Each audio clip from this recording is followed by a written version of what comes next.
स्वतःला घडवण्यात वेळ खर्च करा. स्वतःमध्ये इतके बदल करा की लोक चकित होतील. कोण हरवून गेलं, कोण फसवून गेलं हे महत्त्वाचे नसतं.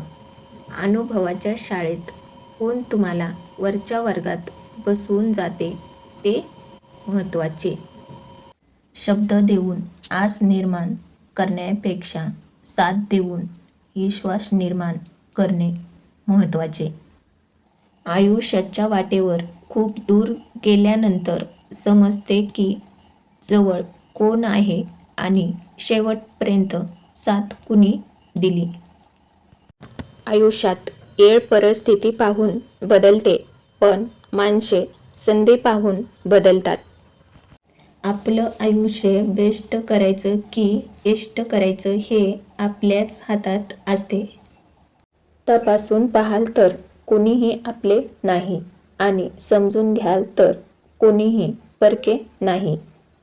खूप वेळा वाटतं की बास आता हार मानून घेऊ, पण पुन्हा आठवण होते अजून तर मला जगासमोर स्वतःला सिद्ध करायचे आहे. आपण जिंकणार कसे हे माहिती नसेल तरी हरकत नाही, पण हार मानणार नाही हा ठाम निश्चय असावा. ज्यांच्या मागे मागे तुम्ही पळता त्यांच्यापासून 2 दिवस दूर राहून पहा. बोलणं तर सोडाच, ते तुमची आठवणसुद्धा काढणार नाहीत. आयुष्यामध्ये सगळ्यात जास्त खुश तेच लोक राहतात ज्यांनी एकटं राहण्याची कला शिकली आहे.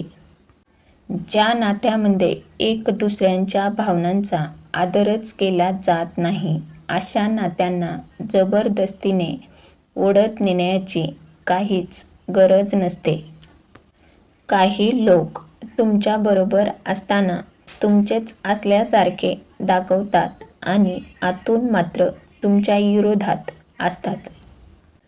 प्रत्येक वेळी अश्रू डोळ्यामध्ये आणू नका आणि मनातील प्रत्येक गोष्ट कोणाला सांगू नका, कारण लोक हातामध्ये मलम नाही तर मीठ घेऊन फिरतात. म्हणून प्रत्येक जखम लोकांना दाखवू नका. आयुष्याबद्दल तक्रारी तर खूप आहेत, पण गप्प यासाठी आहे की आयुष्याने जे आपल्याला दिलेलं आहे ते बऱ्याच जणांच्या नशिबात सुद्धा नसतं. लोकांना हे तर समजतं की हा कसा आहे, तो कसा आहे, पण लोक हे विसरून जातात ते स्वतः कसे आहेत. जो माणूस रडता रडता रागामध्ये सगळं बोलून टाकतो तो खरा असतो, कारण राग आणि रडणं माणसाला खरं बोलायला भाग पाडतात. इतके समजदार बना की कोणाच्याही चुकीला लगेच माफ करा, पण इतके मूर्ख बनू नका की एकदा धोका देणाऱ्यावर परत विश्वास ठेवाल. नात्याचा चुकीचा वापर कधीही करू नका, कारण नाती तर खूप मिळतील, पण चांगले लोक आयुष्यात परत कधीही येत नाहीत.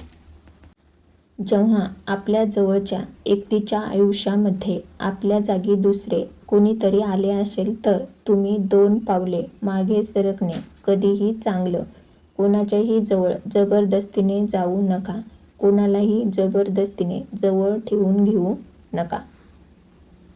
अशा माणसाच्या आजारावर काहीही औषध नाही जो दुसऱ्यांची प्रगती पाहून जळतो. ज्या माणसावर आपण सर्वात जास्त प्रेम करतो तोच माणूस आपल्याला धोका देतो, कारण त्यालाच माहीत असते आपली कमजोरी काय आहे ते. लोक त्यांच्या जागी बरोबर असतात, फक्त आपणच त्यांना खूप जास्त चांगलं आणि आपलं मानतो.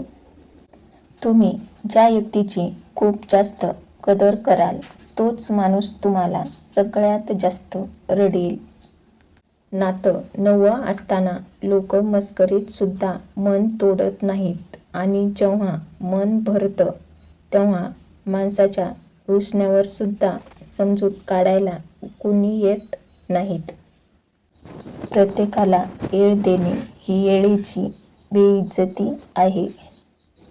ज्यांचं मन मोठं आणि खरं असतं त्याला दुःख आणि अडचणी सुद्धा तेवढ्याच मोठ्या मिळतात. तुम्ही फक्त हसतमुख चेहऱ्याने वावरा आणि म्हणा मी ठीक आहे, कारण इथे कोणालाही कुणाचीही कदर नाही आणि कुणाच्याही दुःखाविषयी सहानुभूती नाही. आयुष्यात बदलायला कुणालाही आवडत नाही, परंतु लोक वागतातच असे की बदलायला भाग पाडतात. खूप मजबूत असतात अशी लोक, त्यांच्याजवळ गमावण्यासारखे काहीही नसते. एकटं जगण्याची सवय होऊन जाते तेव्हा साथ देणारे बदलतात. हक्क फक्त तिथेच दाखवा जिथे तुम्हाला कुणी हक्क दिला आहे. घमेंड आणि गर्व मध्ये राहू नका. हयेतून जमिनीवर यायला वेळ लागत नाही. कोणतीही गोष्ट मिळवा किंवा गमवा, पण स्वतःच्या स्वार्थासाठी कधीही कोणाचा वापर करून घेऊ नका.